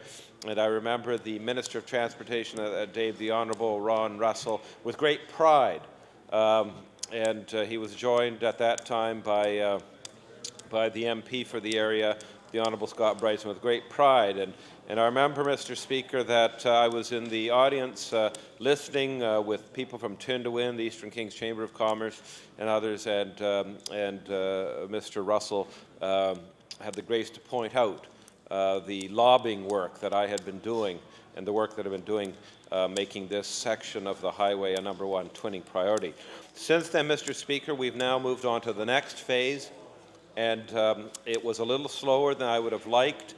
Part of it was held up by the Liberal government in Ottawa, Mr. Speaker, and there was a bit of a philosophical difference between the Minister of Transportation and Public Works and the Minister of Public Works. I forget which two ministers. One wanted more money to go into transportation, public transportation systems. The other was open to highway projects, and you had a bit of philosophical difference between the two of them. And there was a hold up there, Mr. Speaker, in terms of the work going forward a little bit. But finally, that too was signed off on, because the 101 benefits from the fact that it's cost shared with the federal government, but also that makes the negotiation sometimes a little longer than I'd like to see it. And I remember being in Windsor, and again, there was the Honourable Ron Russell, and on behalf of the federal government, the Honourable Scott Bryson were signing. I was the only MLA there. And I remember being so excited that now the next section was signed off. And Mr. Speaker, it gives me great pleasure every time I drive to see the work that's now being done at Avonport, to see the work that's being done at the infamous Ben Jackson interchange, and to see the bulldozers and the pickup trucks working hard, Mr. Speaker. In fact, they work early in the morning, they work late at night, and it really is a pleasure to see the work that's being done on that section of highway.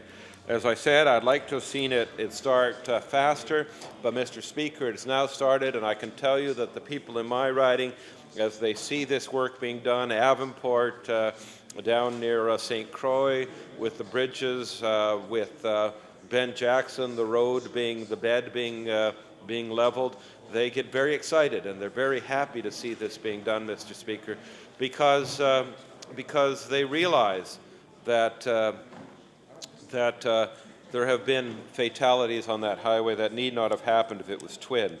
We would still have accidents. People need to slow down. They need to drive more carefully. But we will not have the fatalities when it's twinned. And the evidence has proved that with the section that was twinned from Mount Uniacke up to Eller's House. Now the Speaker talked about the prioritization of the work, which was really what his resolution dealt with. And I find it a little odd, Mr. Speaker, in that, understandable, because I spoke to the minister at that time, I believe it was Ron Russell, saying, skip over Windsor, forget about Windsor, start twinning from Kentfield to Colebrook. And of course I made that argument, Mr. Speaker, because that was what affected my riding, and I wanted the credit for getting that twin there, and et cetera, et cetera, et cetera. And to his credit, Ron held firm, and he said, no, the road will be twinned methodically, starting from Halifax out, because that is where the most traffic is, that is what the evidence supports, and that is the best way to twin the road. The most cost-effective way to twin the road is to start from the beginning and to go out rather than doing little bits here and there for political reasons. Well, Mr. Speaker, now the member wants us, for political reasons, not to follow an evidence evidence-based policy, but to jump over. And I find it somewhat strange, considering his neighbor beside him has been hammering at the government for he's saying doing political things in terms of Middleton and nursing beds, and in a sense the honourable member is contradicting his neighbour, because he wants us not to do it on evidence-based best policy, the best way of building a road, the cheapest way of building a twin road, but he wants us to sort of jump over and build a little twin section here and not move forward on this methodical basis. And I think that while I understand the honourable member and what he's trying to do and why he's trying to do it, I think this government has built the 101 on an evidence base, the number of vehicles per day, talking about twinning from Mount Uniacke up to Colebrook, and then passing lanes on, which are so desperately needed. And as Ron would remind me time and time again, this is the most cost-effective, best way to build a twinned highway. We want to use the taxpayers' money well. We want to get it twinned well. We want those passing lanes, and we're going to do it in this progression mark, and that's the way to do it. And I respect him, and I was so impressed that he refused to politicize this issue, and that it was done on evidence, on scientific backing, and on good economic sense. And I was proud of the government for doing that, Mr. Speaker, and very happy. And I'm going to give the honourable member from Sackville Beaverbank a few comments.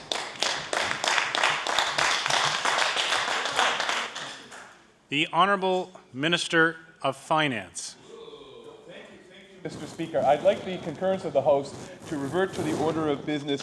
Introduction of bills, please. The request is to revert the order of business to introduction of bills. But your leader, they sent me in to do this. Order, please. It's agreed. The Honourable Minister of Finance. The Minister of Environment has a bill to introduce. The Honourable Minister of Environment and Labour on the introduction of a bill. Thank you, Mr. Speaker. I beg leave to table a bill entitled An Act to Amend Chapter 1 of the Acts of 1994 to 95, the Environment Act.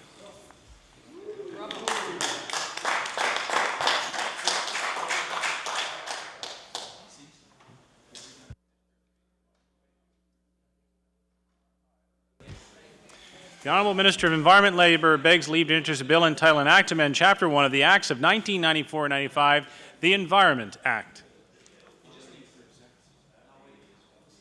Number 113, an act to amend Chapter 1 of the Acts of 1994-95, the Environment Act. Ordered that this bill be read for a second time on a future day.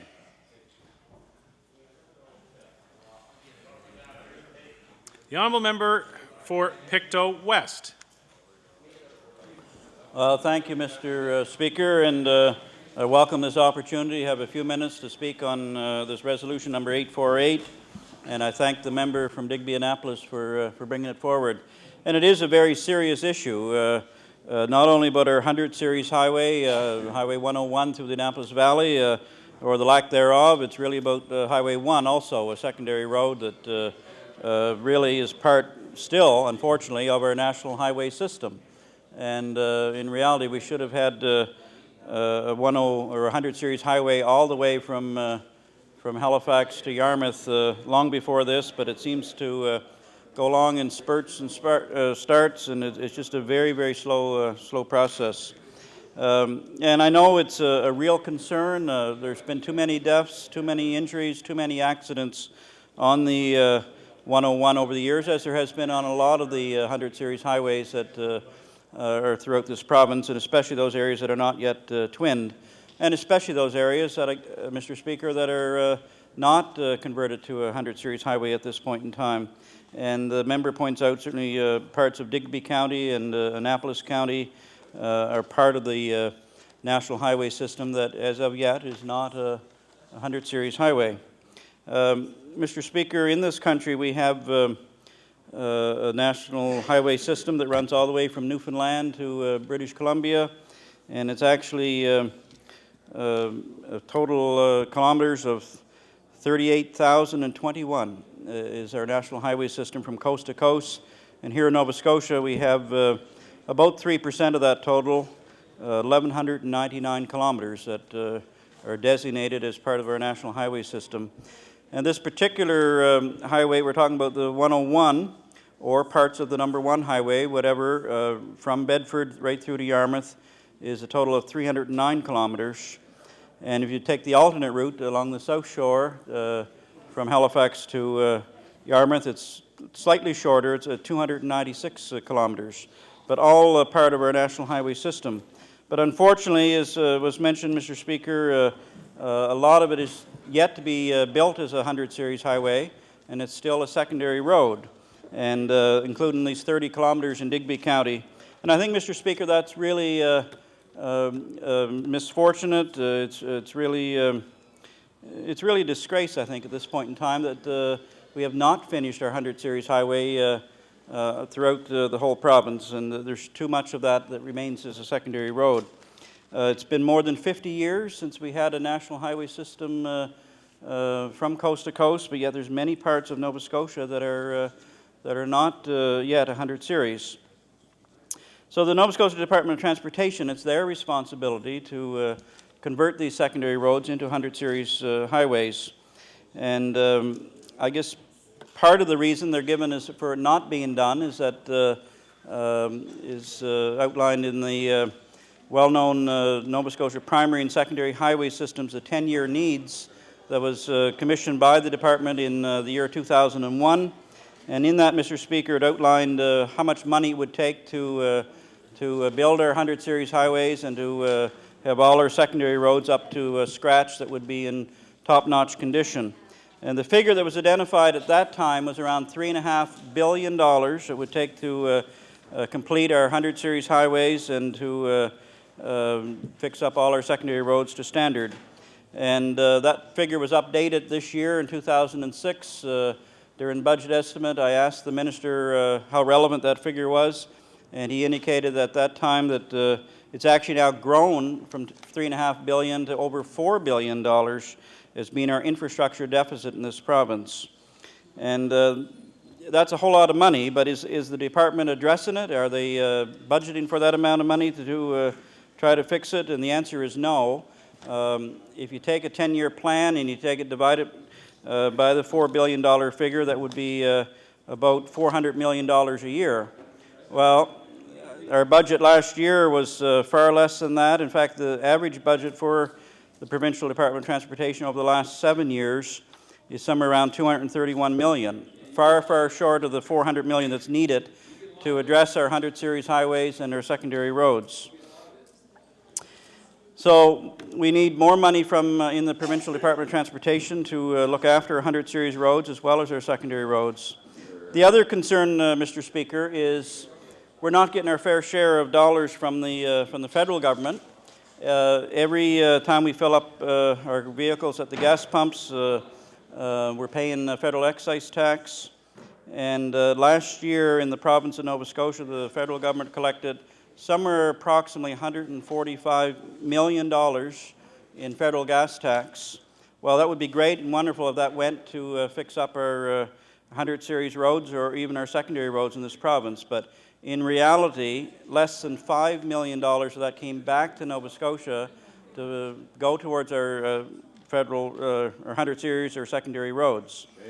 So we have less than 5%. Actually, it was only 3.9% last year, or on average over the last number of years, has come back to Nova Scotia for 100 series roads or for secondary roads.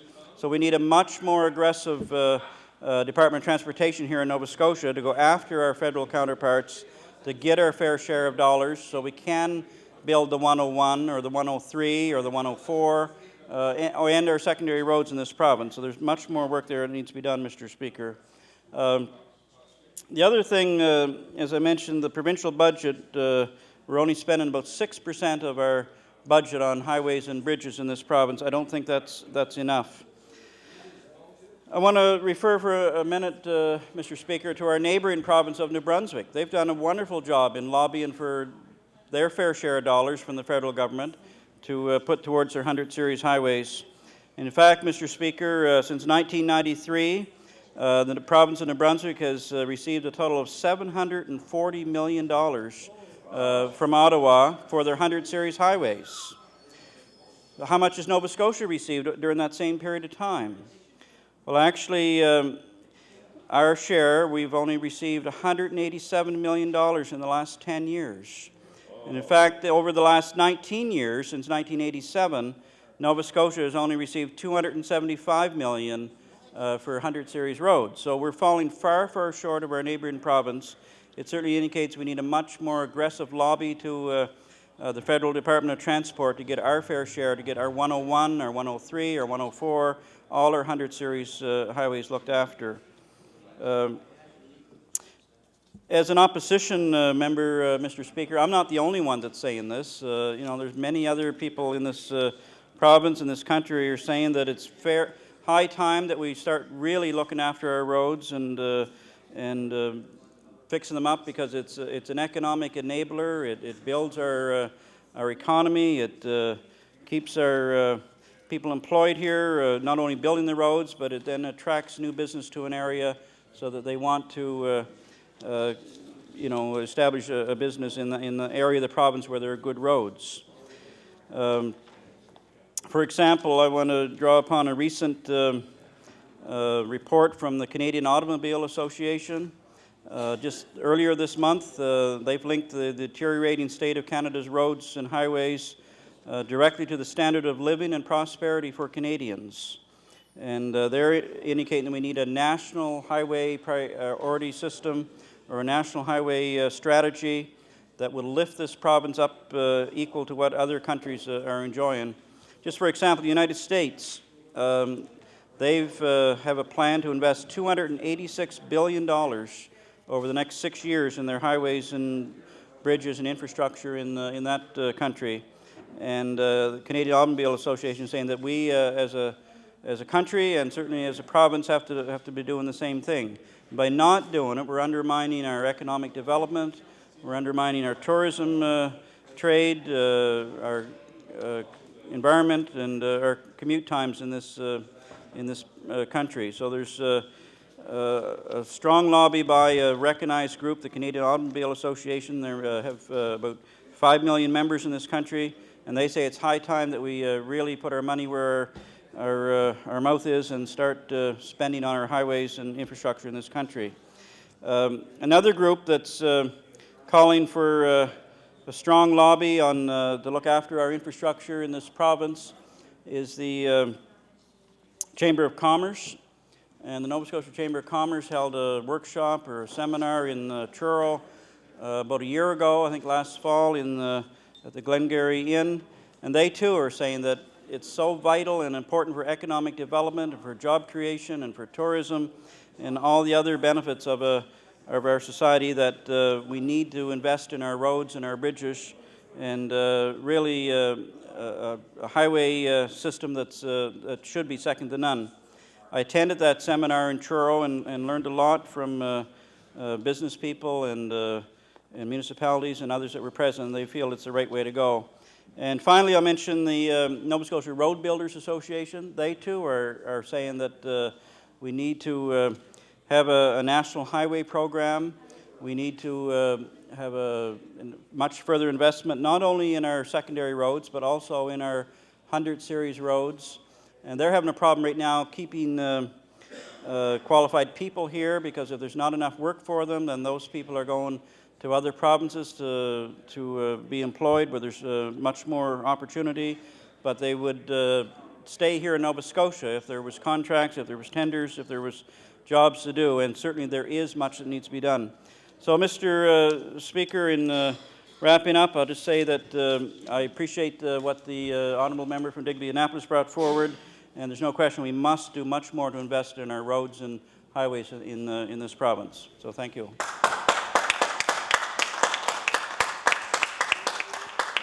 The honourable member for Clare.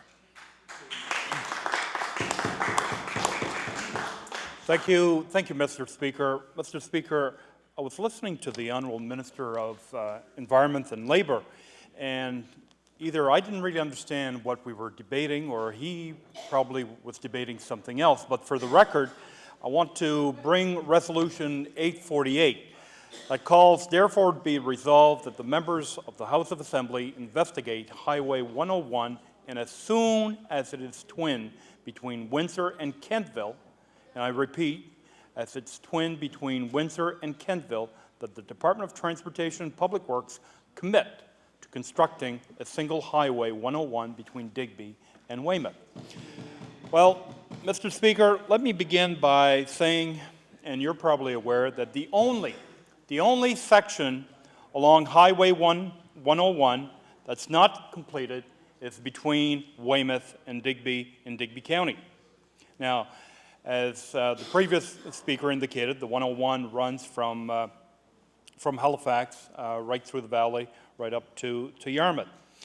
Mr. Speaker, when you're driving along Highway 101 coming down from the valley, Highway 101 stops in Digby and connects to the existing number 1 highway and runs down to Weymouth North, and then this is where it connects back to the provincial Highway 101, which runs and ends in Yarmouth. Now, Mr. Speaker, this debate has been ongoing for years and years and continues.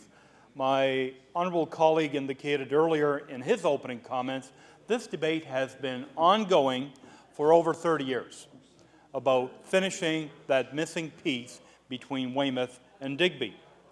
Well, Mr. Speaker, the government still has no immediate plans to move forward and construct this missing link on Highway 101. You know, this stretch of highway is approximately 26 kilometers long, runs from Weymouth North to Digby. This road goes through the following communities of Weymouth North, Ashmore, Gilbert's Cove, Plympton, Barton, Brighton, Marshalltown, and Conway, right into Digby. Of course, Mr. Speaker, the heavy traffic from Highway 101 joins the local traffic along this stretch of road. The speed along this stretch of road goes from 90 kilometers per hour in Weymouth North when you leave Highway 101, and later drops to 50 kilometers per hour in the Barton school zone, and then back up to 80 kilometers when you leave the school zone, and later back to 90 kilometers until you get to Digby and you resume your speed of 100 kilometers per hour along Highway 101. But, Mr. Speaker, I think it's important to understand the different speed zones along this stretch of 26 kilometers. Many times the road passes in front of many homes along the way. At times the road is almost pretty near on the doorsteps of many of these homes along the way. So with all these homes on this stretch of road, many vehicles are constantly turning off the road, and many vehicles are turning onto the road. So of course, Mr. Speaker, motorists have to be careful along this stretch of road. As I indicated earlier, you have to drive through a school zone where school buses turn on and off this road to access the school ground in Barton. Also, the school buses that makes stops along the stretch of road to pick up and drop off students. So the safety of these students is also in question all the time. As my honourable colleague indicated, there are many businesses. There's several churches, there's 2 fire stations along this stretch of road where vehicles again slow down to stop at these locations and drive back on this road. So safety, Mr. Speaker, is a big concern along this stretch of road and continues to be. Yes, there has been accidents and many accidents along this stretch of road. There has been some fatal accidents and probably more to come.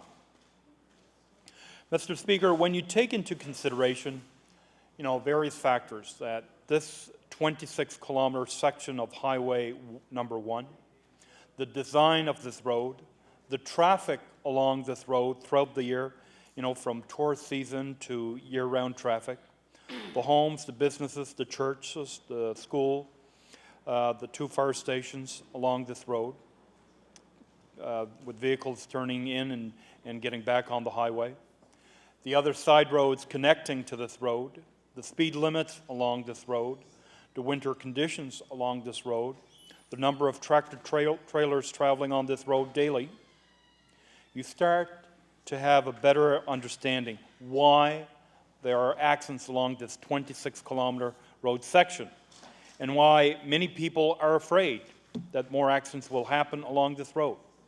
And speaking of afraid, I know of some drivers that are afraid to drive along this stretch of road. So, Mr. Speaker, there has been lots of debate over the years on this section of the road between Weymouth and Digby in Digby County. Everyone, including both levels of government, the federal and the provincial government, agree there needs to be a new section built between Weymouth and Digby. But the question is when. When? The people of Digby County would like to know when this new section of Highway 101 between Weymouth and Digby will be built. But we don't know, and I'm pretty sure that our government doesn't know as well. Mr. Speaker, when I look at the new highway agreement for Highway 101 and Highway 104 that was signed between the federal government and our provincial government, dated October 7th, 2005, which expires in 2010, there is no mention of building a new section of Highway 101 between Digby and Weymouth. So, Mr. Speaker, according to this new agreement, there is nothing planned for this area before 2010.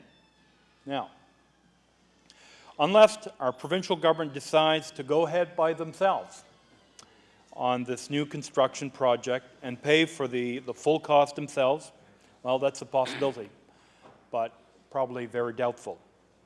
Mr. Speaker, in this new five-year highway agreement, we're looking at a $61 million agreement between Ottawa and our provincial government. Projects identified in this agreement are costs shared on a 50-50 deal, Mr. Speaker. The federal government's contribution and our provincial government's contribution remains the same at $30.5 million from each level of government. Mr. Speaker, this highway agreement will fund a number of projects along Highway 101. It will fund the twinning of two sections of Highway 101 between Falmouth and Avonport and between St. Croix and Wentworth Road. Also, this agreement, Mr. Speaker, will fund the construction of 3 new exits, one near Joggin Bridge near Digby, one in Lake Dowsett in Clare, and the other one on the Brooklyn Road in Yarmouth County. But again, no mention of building a new section of Highway 101 between Digby and Weymouth. So, Mr. Speaker, you can understand why the people of Digby County, and especially the people between Weymouth and Digby, are frustrated and disappointed. There's nothing in this highway agreement which runs from 2005 to 2010 for a new road to be built. Mr. Speaker, my colleague from Digby Annapolis has heard lots on this issue since he was elected 3 years ago. And he has raised this issue time again in this House on many occasions and continues to do so. So I'm sure we haven't heard the end from our colleague from Digby Annapolis on this very important issue. And rightly so, I might add, Mr. Speaker. So, Mr. Speaker, in closing, I know my time is getting close to the end. In closing, Mr. Speaker, the people living along Weymouth North and Digby needs to know. They need to know, and I hope our government will take this matter under consideration and decide to include it in our next highway agreement with our federal government, so people living along this stretch of road between Digby and Weymouth will know when to expect to see construction to begin on this uncompleted section of Highway 101. It's been way too long. You know, accidents keep on happening, and yes, probably more will continue to happen.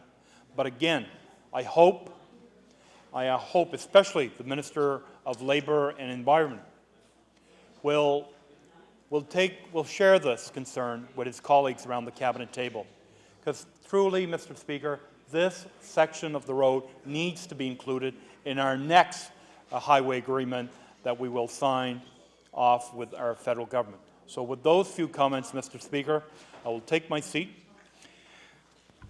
The Honourable Minister of Health Promotion and Protection. Debate, is there? No. Nope. Time has expired for debate. The Honourable Liberal House Leader. Minister, I know you're anxious to speak. Anyway, that concludes the Liberal Party business for today. I would ask the Government House Leader to give us the agenda for tomorrow. The Honourable Government House Leader. Mr. Speaker, I would move that the House now adjourn to meet on the morrow from the hours of 12 in the noon hour to 8 p.m. The government intends to call as orders of business bills in the Committee of the Whole House, bills, public bills for second reading, and also, Mr. Speaker, private and local bills, or private members' public bills for second reading. We stand adjourned. We've now reached the moment of interruption. The subject for this evening's late debate was submitted by the Honourable Member for Victoria the Lakes.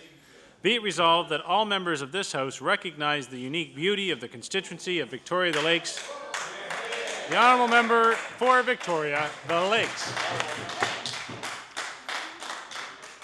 Thank you, Mr. Speaker. Mr. Speaker, it's indeed an honour and a pleasure for me to stand in my place in this historic legislature and speak this evening.